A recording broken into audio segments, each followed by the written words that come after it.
Ok, bon bah c'est parti. Donc bonjour tout le monde, je m'appelle Alexandre Delegue, je travaille dans une société qui s'appelle Serly, donc c'est une société de développeurs un petit peu artisans sur les bords, donc voilà.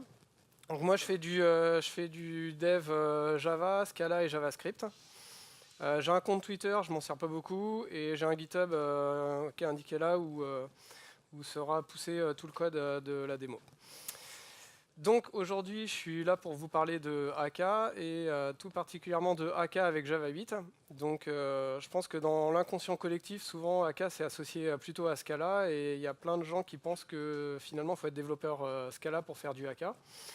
Je vais essayer de vous montrer que c'est pas forcément vrai, même si je vais pas troller du tout sur le Scala parce que c'est un langage que j'aime beaucoup. Donc enfin, pour moi les deux fonctionnent. Donc AK, qu'est-ce que c'est? En fait, c'est un framework qui implémente le pattern acteur. Et en fait, le modèle acteur, ça permet de résoudre par design plein de problématiques qu'on peut avoir quand on essaye de faire des applications un petit peu distribuées, performantes, etc. Donc notamment, ce que ça gère comme problème, c'est le fait de partager un état mutable dans toute l'application, sans avoir à utiliser de méthode synchronize. Ça permet de paralyser des tâches, de gérer de la concurrence sans avoir à utiliser de countdown latch ou de sémaphore ou ce genre de choses-là, quoi. Donc je vais essayer de vous montrer aujourd'hui comment ça marche. Donc AK, enfin, le modèle acteur, c'est le corps du framework. Et après, autour, il y a plein de choses. En fait, on peut gérer des clusters, on peut faire de la persistance, on peut faire du CRDT. Et on peut aussi faire des streams, donc il y a un module qui s'appelle AK Stream, et qui est pas mal, je vais essayer de vous en montrer un morceau en fin de session. Donc c'est parti. Quand on parle d'acteur, moi il y a un acteur que j'aime beaucoup, il s'appelle Bill Murray. Transition. Donc je ne sais pas si vous connaissez ce personnage-là, mais en fait il a une petite particularité, c'est que dans la vie privée c'est quelqu'un qui est assez spécial. Et il n'a pas de téléphone chez lui. Et du coup, quand on veut lui proposer un rôle, on doit laisser un message sur un répondeur qui est dans un restaurant vers là où il habite. Et de temps en temps, il va aller écouter les messages sur le répondeur pour voir s'il y a quelque chose qui l'intéresse et pouvoir répondre. Donc on va essayer d'implémenter ça avec AK. Donc pour gagner du temps, j'ai déjà codé dans une classe en fait tous les messages qui vont être échangés entre les acteurs. Et pour les scénarios, donc je ne sais pas si vous connaissez le sketch de Mosinor sur Luc Besson, donc je vais juste vous montrer le petit morceau. Mais en fait, en gros, il utilise un générateur de scénarios. C'est vous qui faites les scénarios? Je me sers d'un ordinateur. Ah ouais? C'est un générateur de scénarios aléatoires. Ça vient des States. Et voilà, un taxi protège une pute en banlieue, c'est pas mal. Donc j'en montre pas plus, mais grosso modo, j'ai implémenté ça en Java avec des randoms, machin, donc je suis capable de générer des scénarios. Et donc l'idée c'est en fait de pouvoir laisser des messages sur le répondeur de Bill Murray avec donc un scénario et que Bill Murray puisse venir les écouter. Donc on va implémenter notre premier acteur.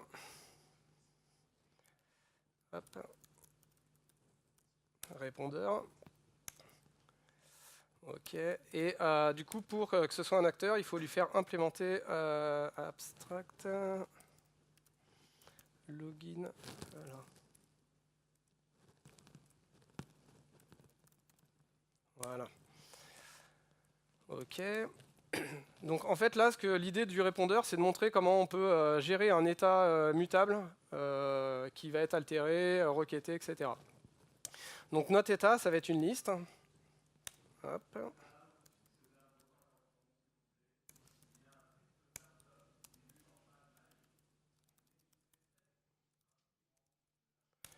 Ok. Donc ça, c'est notre état. Ici, j'utilise pas les listes de Java, j'utilise les listes de JavaSlang parce qu'en fait, c'est des listes immutables. Et en fait, à chaque fois qu'on va rajouter un élément dans la liste, en fait, finalement, ça va créer une nouvelle liste qui aura l'élément en plus. Et quand on va en enlever un, ça créera une nouvelle liste qui aura l'élément en moins, etc. Et en fait, ça offre des garanties qui sont assez intéressantes.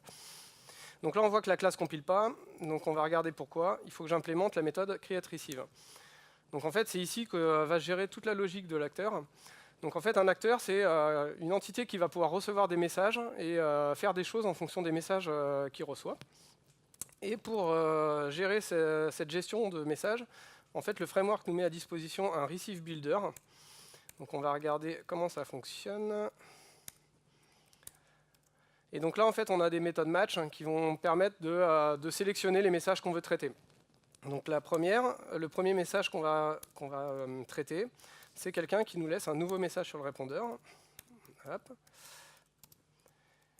Et donc là, ce qu'on va faire, c'est on va commencer par loguer nouveau message.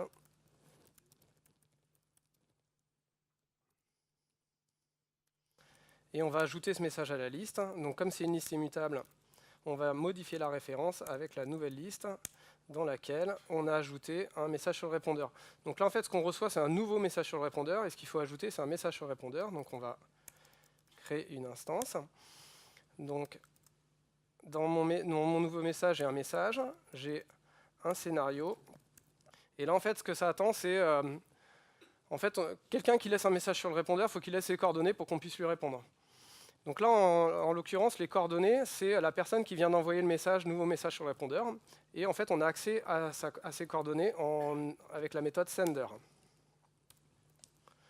OK, donc là, on vient d'implémenter le premier comportement. Le deuxième comportement qu'on va implémenter, c'est quelqu'un qui nous demande « Donne-nous le message qui est sur le répondeur » et on va chercher à dépiler la liste. Donc en fait, là, il y a deux cas de figure. Donc le message, c'est message suivant.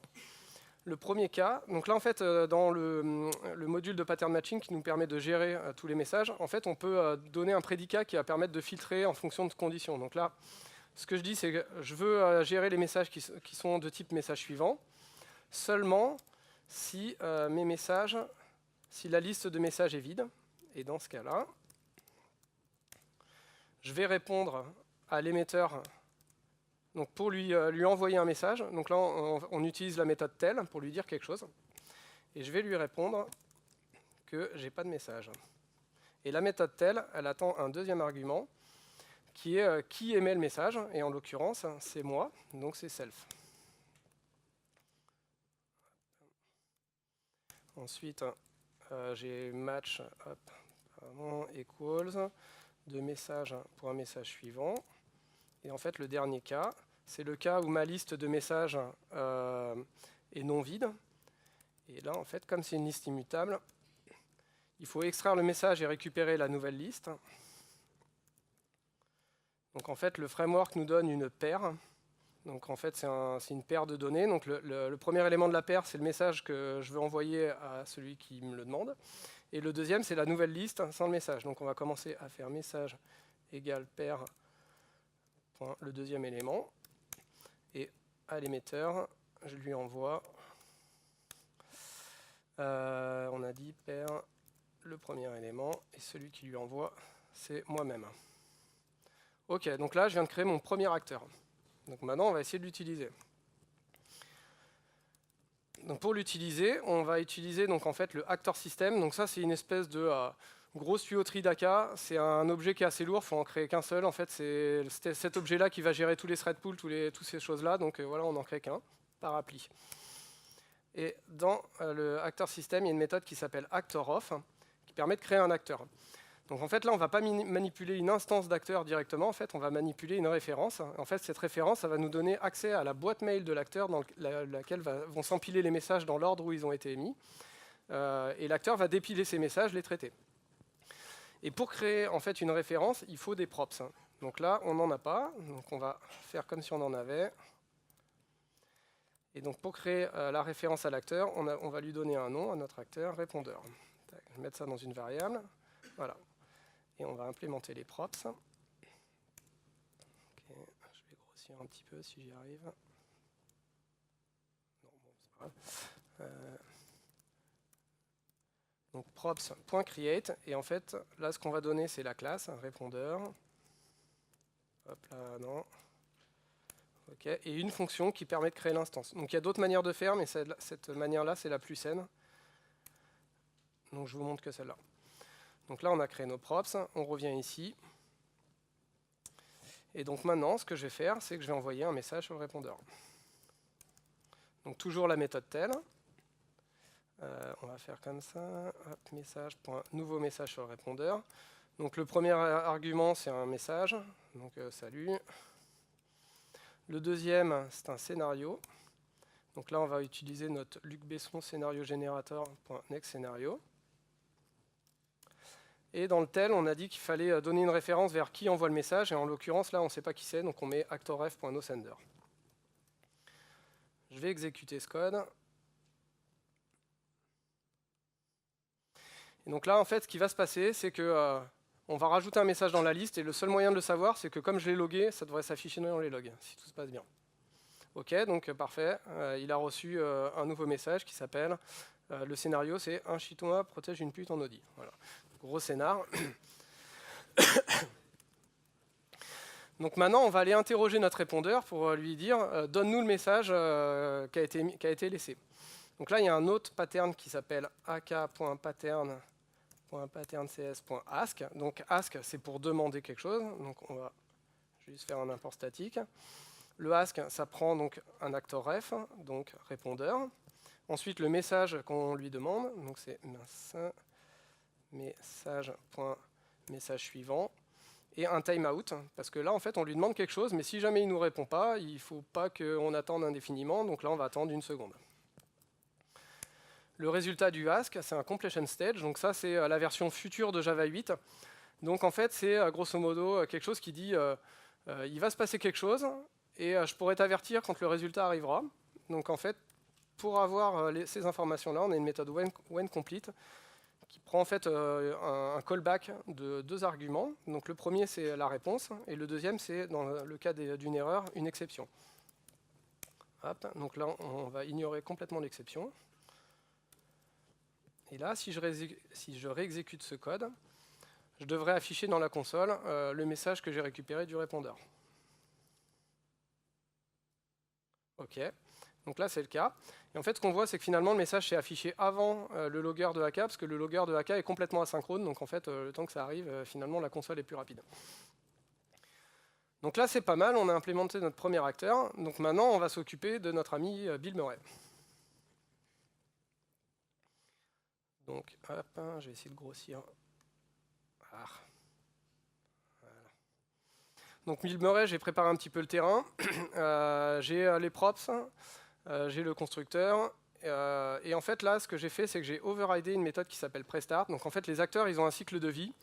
Ils vont être démarrés, exécutés, arrêtés, potentiellement redémarrés en cas de crash, hein, parce que l'intérêt d'avoir une référence vers un acteur, c'est que si ça se passe mal, on peut le restarter, et puis il peut reprendre à dépiler les messages. Donc c'est intéressant en termes de gestion des pannes. Donc là, ce qu'on va faire, c'est qu'on va, dans la méthode prestart, on va commencer à demander à notre répondeur, donne-nous les messages suivants. Et en fait, comme Bill Murray, on va dire, il va voir son répondeur périodiquement.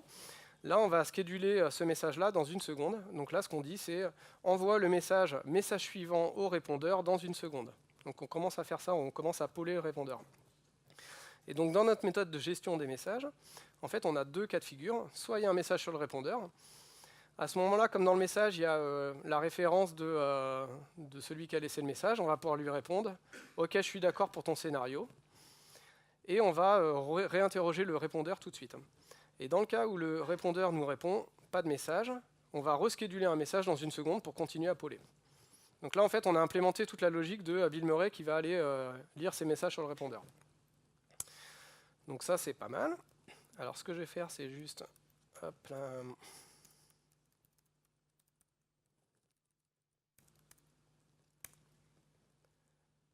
ok.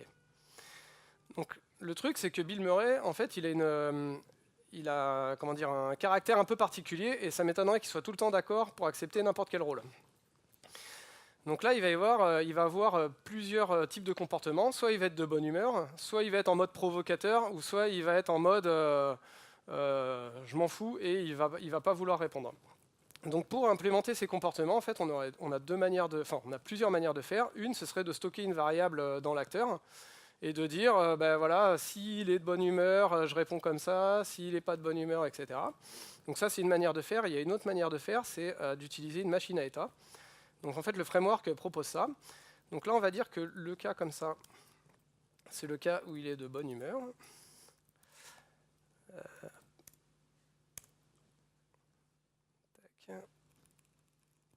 On va dupliquer ça.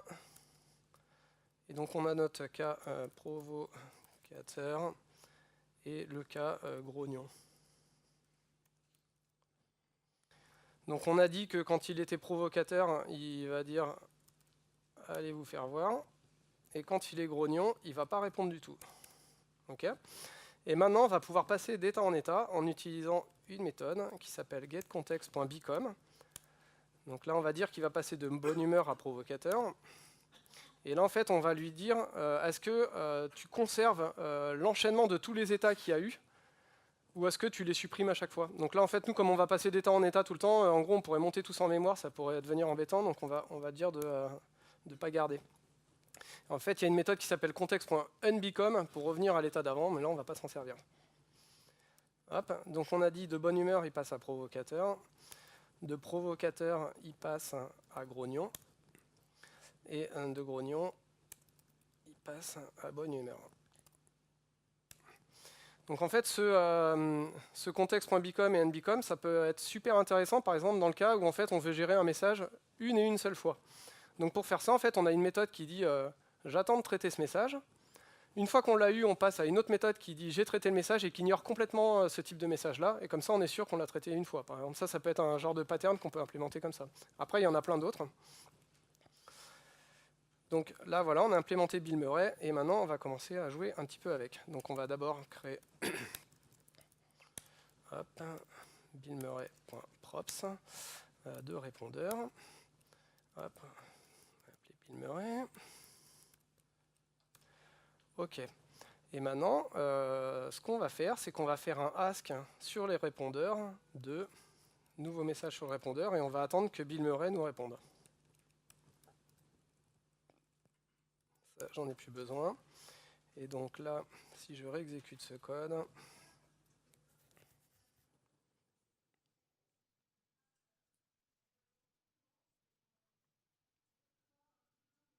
OK. Donc là, on a laissé le message sur le répondeur, et Bill Murray nous a répondu « Je suis d'accord ». Donc c'est parce qu'il est dans l'état de bonne humeur, et après, il va passer à l'état suivant. OK, donc maintenant, on va essayer d'aller plus loin. En fait, maintenant qu'on est capable de demander à Bill Murray s'il accepte un rôle, on va vouloir générer des films en masse. Donc on va générer plein de scénarios, on va aller demander à Bill Murray, et on va voir ce qui se passe. Donc ce que j'ai fait, c'est que j'ai créé une petite méthode qui s'appelle « Demander à Bill Murray », et on va gérer les cas de retour de ce qu'il peut nous répondre. Donc il y a le cas où il est d'accord, donc on crée un film avec le scénario et comme acteur Bill Murray. Le cas où il nous dit bon ça m'intéresse pas, on va créer un film avec le scénario et Ben Affleck parce que lui on sait qu'il accepte tout le temps. Voilà. Et dans le cas où en fait il ne répond pas, finalement on va avoir un timeout au bout d'une seconde, donc ça va générer une exception. Et donc là en fait dans le completion stage, en fait il y a une méthode exceptionally qui permet de gérer les exceptions. Et donc là, on va créer un film fallback aussi avec Ben Affleck. Okay, et maintenant, on va essayer de générer plein de films. Donc pour faire ça, on va utiliser une autre feature de AK, c'est AKStream. Donc en fait, AKStream, on va dire, c'est un peu comme les streams de Java 8, mais en version ++, quoi. Donc en fait, il y a plusieurs concepts dans AKStream. Le premier, c'est la source. Donc en fait, la source, c'est quelque chose qui va permettre d'émettre des choses dans le stream. Donc il y a plein de manières de le faire. On peut créer un stream à partir d'une liste, on peut créer un stream à partir, par exemple, d'une queue. Donc là, nous, ce qu'on va utiliser, c'est l'opérateur repeat. Et notre opérateur repeat, il va faire « fais-moi un film ». Donc ça va générer de manière infinie « fais-moi un film, fais-moi un film, fais-moi un film » tout le temps. Donc pour chaque fais-moi un film, on va créer un scénario. Donc là, on a notre message. Scénario de Luc Besson, next scénario.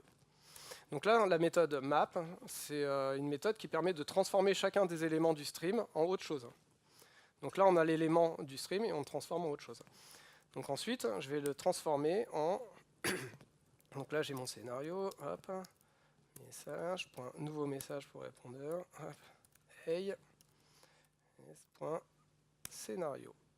Non, c'est pas ça, c'est S tout court. OK. Donc là, en fait, je suis parti d'un stream de fais-moi un film. Avec la méthode map, j'obtiens un stream de scénario. Ensuite, avec la méthode map encore, un stream de nouveau message sur répondeur. Et maintenant, à partir de ce message, je vais vouloir demander à Bill Murray s'il est d'accord. Donc si on utilise la méthode map, ça ne va pas marcher parce que notre méthode demandée à Bill Murray, elle renvoie une future.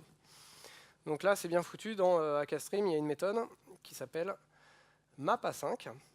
Alors, map-a5, qui permet de gérer justement les cas des futurs.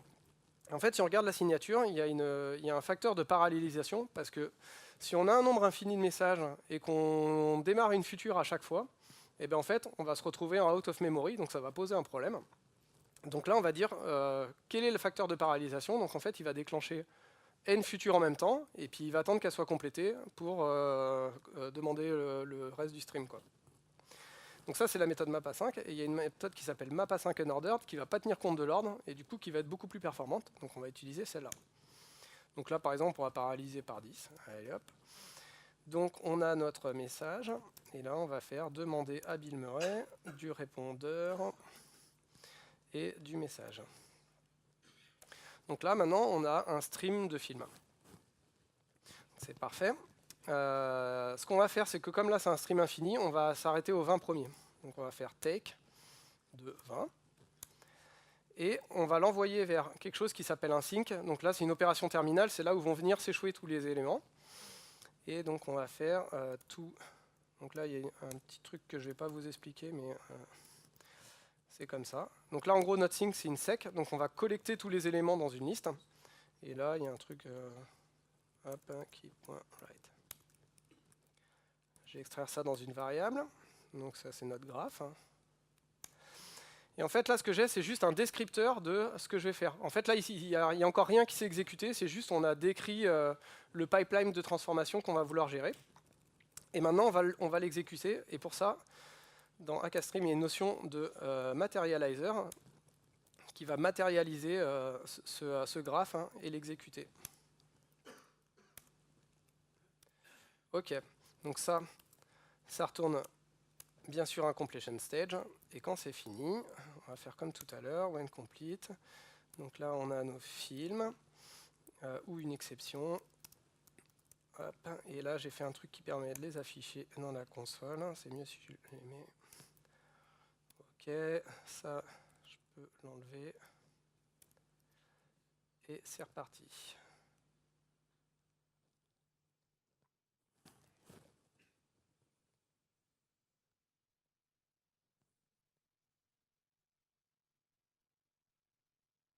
Voilà, donc là je viens de générer un paquet de films en parallélisant. Et en fait, il y a autre chose qui est très important dans les streams, c'est qu'en fait, il y a la notion de back pressure. Donc c'est-à-dire qu'en fait, l'idée c'est de toujours contrôler les ressources qu'on utilise. Donc tout à l'heure, je vous ai parlé du facteur de parallélisation, mais il y a autre chose, c'est qu'en fait, ce qui va se passer, c'est que c'est le sync qui va demander à l'opérateur précédent, donne-moi l'élément suivant, qui va demander au précédent, donne-moi l'élément suivant. Cette demande va remonter jusqu'à la source. La source se dit, ah tiens, il veut l'élément suivant, donc je vais lui envoyer, ça va redescendre et ça va remonter. Donc en fait, ça ne se fait pas élément par élément, mais plutôt par paquet. Mais en fait, il y a un truc bidirectionnel qui permet de contrôler à un instant T le nombre d'éléments qui sont émis. Et comme ça, même si j'ai une source qui s'appelle repeat, finalement, en fait, cette pression va remonter au fur et à mesure, ce qui fait qu'on n'a jamais d'out of memory, on n'a jamais ce genre de problème. Donc en fait, on a une consommation mémoire maîtrisée. Et en plus, comme c'est asynchrone par défaut, on va pouvoir profiter de toute la capacité de notre machine pour pouvoir distribuer des traitements sur des pools de threads et ordonnancer les trucs ensemble avec une DSL qui est plutôt sympa. Donc ça, c'est cool. Maintenant, ce que j'aimerais, c'est pouvoir exposer un petit peu ça sur un service REST. Donc, c'est vachement bien fait. AK ont aussi AK HTTP. Donc là, j'ai triché. Donc ça, je le mets en commentaire. Tac. Je décommente cette partie-là.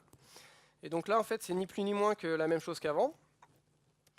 Sauf qu'une fois qu'on a collecté tous nos films, en fait, on les transforme en un serveur sent event. Donc là, l'idée, c'est de dire le client HTTP il va se connecter à notre serveur. Et une fois qu'on a établi cette connexion, le serveur va pousser dans la connexion tous les films qui sont générés. Et là, pour le coup, ça va être un vrai stream infini, c'est-à-dire qu'en fait, on va jamais s'arrêter, quoi. Donc, là, en fait, ici, là, j'ai un petit peu de code pour démarrer mon serveur HTTP. Et quelque part, j'ai mon application qui est la classe en question, dans laquelle j'ai une méthode createRoute. Et donc là, en fait, il y a toute une DSL pour pouvoir créer tout un tas de routes et en fait gérer toutes nos URL. Et donc là, j'expose un /film. Et en fait, là, ce que je vais renvoyer, c'est une réponse OK HTTP directement de ma source. Et en fait, là, on va aller streamer vers le client tous nos films. Donc si j'arrête ça et que je le redémarre, hop, bon, ça se voit, je m'étais entraîné un peu avant. Ok, donc là, il a démarré. Et si je fais ça, voilà, là, j'ai tous mes films qui remontent en direct.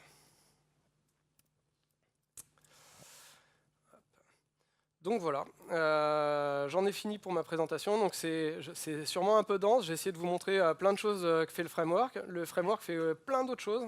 Ça fait de la persistance, ça fait du cluster. On peut s'envoyer les messages sur différents nœuds, etc. Donc voilà, j'espère que ça vous a donné envie de l'utiliser. Donc si vous avez des questions, il me reste 3 minutes 57.